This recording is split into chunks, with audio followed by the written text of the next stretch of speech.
Si Kristo ang dapat nating sundin. Dahil tinanggap nyo na si Kristo Jesus bilang Panginoon, mamuhay kayo ng karapat-dapat sa Kanya. Patuloy kayong lumago at tumibay sa Kanya. Magpakatatag kayo sa pananampalatayang itinuro sa inyo at maging mapagpasalamat din kayo. Mag-ingat kayo nang hindi kayo madala ng walang kabuluhan at mapandayang filosofiya.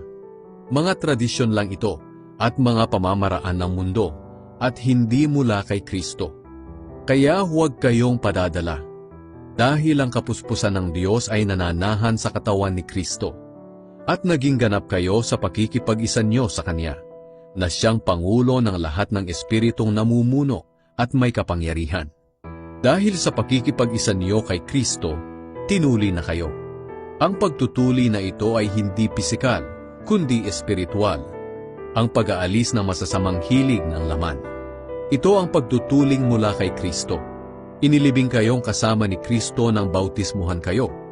At dahil na kay Kristo na kayo, muli kayong binuhay na kasama Niya.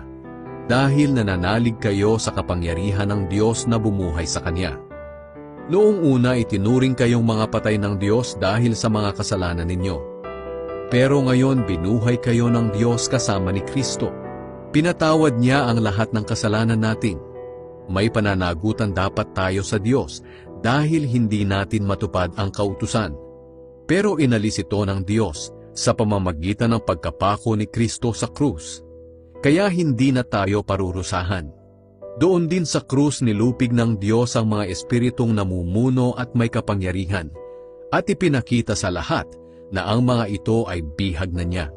Kaya nga huwag na kayong padadala sa mga tao na nagsasabi sa inyo kung ano ang hindi dapat kainin o inumin, o kung ano ang dapat gawin tuwing kapistahan, pista ng pagsisimula ng buwan, o araw ng pamamahinga. Anino lang ang mga ito ng inaasahan noon na darating, at si Kristo ang katuparan nito. Huwag kayong padadaya sa mga taong humihikayat na kailangan ninyong pagkaitan ng sarili nyo at sambahin ng mga anghel. Pinaninindigan nila ang mga ito dahil sa mga pangitain nila na pagyayabang lang, walang kabuluhan, at gawa-gawa lang ng makamundo nilang pag-iisip. Wala silang kaugnayan kay Kristo na siyang ulo natin. Siya ang nag-uugnay-ugnay at nag-aalaga sa atin na kanyang katawan sa pamamagitan ng mga magkakaugnay na bahagi nito.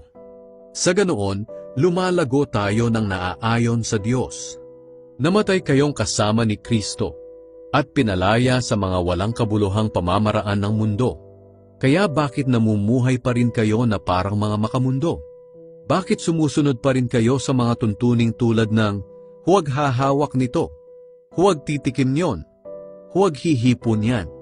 Ang mga ito'y batay lang sa utos at turo ng tao tungkol sa mga bagay na nawawala pagkatapos kainin o inumin.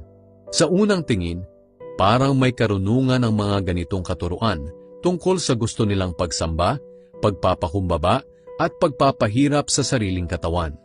Pero ang totoo, wala namang naitutulong ang mga ito sa pagpipigil sa masasamang hilig ng laman.